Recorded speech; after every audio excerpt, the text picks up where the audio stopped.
गोविन्दाय नमः। श्रीशैलेशदयापात्रं दीपद्यादिगुणार्णवं यदीन्द्रप्रभणं वन्दे रम्यजामातरं मुनिं लक्ष्मीनाथसमारम्भां नादयामुनमध्यमाम् अस्मचाचार्यपर्यन्तां वन्दे गुरुपरम्पराम्। श्रीमान् वेङ्कटनाथार्य कवितार्किककेसरी वेदान्ताचार्यवर्यो मे सन्निधत्तां सदा हृदि। श्रीविष्णुचित्तकुलनन्दनकल्पवल्लीं श्रीरङ्गराजगरिचन्दनयोगदृश्यां साक्षात् क्षमां करुणयां कमलामिवाण्यां गोदामनन्यचरणगाचरणं प्रपद्ये। वैदेशिकश्रीगिरिरामभिभूयसीनां वर्णेषु मादिमगिमानगिमातृशान्ते इत्थं विदन्तमभिमां सगसैव गोदे मौनतृगो मुगरयन्ति गुणास्वतीयाः वप्रेयसश्रवणयोरमुदायमानां दुर्यान्मदीयमणिनोपुरसिञ्जितानां गोदे त्वमेव जननी त्वदभीष्टवातां वाचं प्रसन्नमधुरां मम संविदेहि। कृष्णान्वयेन ददतीं यमुनानुभावं दीत्रै यदा वदगवाक्य सरस्वतीत्वे गोदे विगस्वरधियां भवती गडाक्षा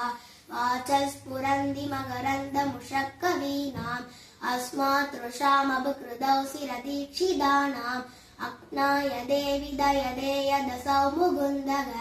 तन्निच्छिदं नियमितस्तव मौलिदाम्ना तन्त्री निनादमधुरै च किरां निगुम्भैः सोनादरेऽपि कुशयोरभितुङ्गभद्रा वाचां प्रवागनिभगेऽपि सरस्वती त्वम् अप्राकृतैरभिरसैर्विरजा स्वभावात् गोदाभिदेवि गमितुर्नतु नर्मदासि वल्मीकदश्रवणदो वसुधास्मनस्ते जादो बभूव समुनि कविसार्वभौमः गोदे किमद्भुतमिदं यदमीस्वदन्ते वक्त्रारविन्दमकरन्दनिभा प्रबन्धाः भोक्तुं तव प्रियतमं भवतीव गोदे भक्तिं निजां प्रणय भावनया कृणन्दः उच्चावसैर्विरगसङ्गमजैरुदन्दैः शृङ्गारयन्ति हृदयं कुरवस्वतीयाः मादः समुत्थितवतीमधिविष्णुचित्तं विश्वो भजीव्यममृदम्ब ससाधुगानां दावच्चिदं निमरुसेरिवमूर्तिमण्यां सन्दर्भयोदितु विदु सकजां विदुस्वां दादस्तुदे मधुपिदस्तु दिलेशवस्यात् कर्णां हृदयस्तुतिशदैर्नववाप्तपूर्वं ब्रह्मौलिगन्धसुभगामुपहृदयमालां लेभे महत्तरपदानुगुणं प्रसादं दिग्दक्षिणाभिपरिभद्रिमपुण्यलभ्यात् सर्वोत्तरा भवति देवि तवावतारा यत्रैव रङ्गपदिना पगुमानपूर्वं नेत्रालुनाभिनियतं निगिदा कटाक्षा प्रायेण देवि भवति व्यपदेशयोगात् गोदावरी जगदिदं वयसा पुनीते यस्यां समेत्य समयेषु शिरं निवासा भागीरथि प्रकृतयोऽपि भवन्ति पुण्या नागेशय सुधनुपक्षिरदगदं दे जातस्वयं वरपदिः पुरुषः पुराणः एवं विधा समुचितं प्रणयं भवत्याः सन्दर्शयन्ति परिहासकिरसगीनां भक्भुक्तमाल्यसुरभीकृतचारुमौले हित्वा भुजान्तरकदामपि वैजयन्तीं पत्युस्तवेश्वरीमिद प्रतिगादलोलाः वर्हादपत्रुचिमानसयन्ति भृङ्गागा आमोदवत्यपि सदा हृदयङ्गमाभि रागान्विताभिललिताभि गुणोत्तराभि मौलिश्च जादव मुकुन्दगिरीडबाजा गोदे भवत्यदरिदा खलु वैजयन्ती त्वं मौलिदा मणिविभो शिरसाकृगीते स्वच्छन्दकल्पितसपीतिरसप्रमोदाः मञ्जुष्वनामदलिगो विदधुष्वयं ते स्वायंवरं कमपि मङ्गलधूयघोषं विश्वायमानरजसा कमलेन नाभौ वक्षस्थलेश कमलास्तनचन्दनेन आमोदितो विनिगमैर्विभुरङ्घ्रियुग्मे तत्तेन तेन शिरसा तव मौलिमालां सूडापदेन परिगृह्य तवोत्तरीयं मालामभिद्वदलगैरधिवास्य दत्तां प्रायेण रङ्गपदिरेष पिबर्ति गोदे सौभाग्यसम्पदभिषेकमहाधिकारं दुङ्गैरगुत्तिमगिर स्वयमुत्तमाङ्गैः यं सर्वगन्धगिरिसादरमुत्वगन्धि आमोदमन्यमधिकच्छति मालिगापिः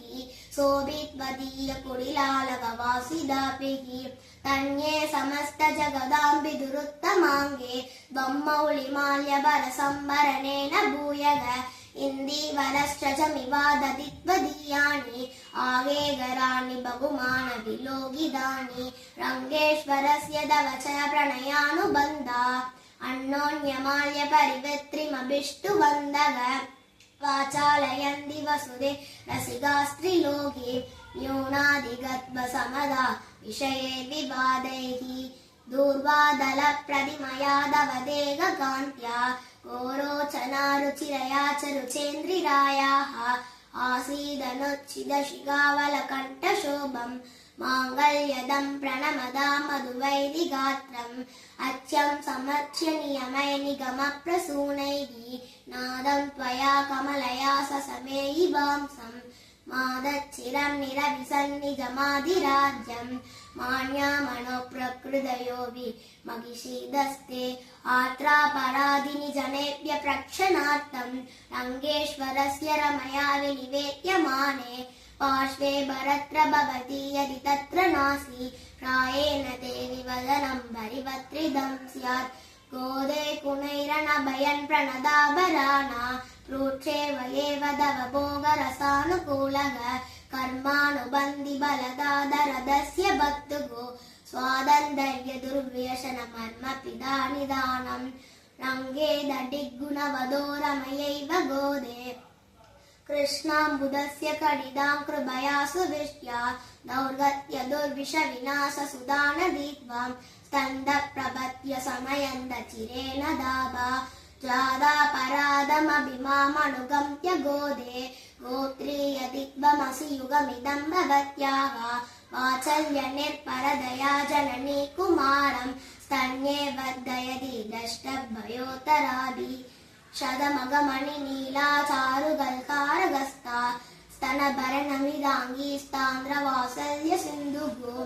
अलगविनिगिदाभि सद्भिरा कृष्णनादा विलसतु हृदि गोदा विष्णुचित्तात्मजानः इति विकसितभक्ते त्रितां वेङ्कटेशा पगुगुणरमणीयां भक्तिगोदास्तु दिव्यः सबवति बहुमान्य श्रीमदो रङ्गभर्तुः चरणकमलसेवां शाश्वतीन्नभ्युवैष्यन् कवितार्किकसिंहाय कल्याणगुणशालिने श्रीमते वेङ्कटेशाय वेदान्तगुरवे नमः श्रीमत्यै विष्णुचित्ताय मनोनन्दनहेदवे नन्दनन्दनसुन्दर्यै गोदायै नित्यमङ्गलं योगाक्षमत्ता शिखिनो भवन्तु।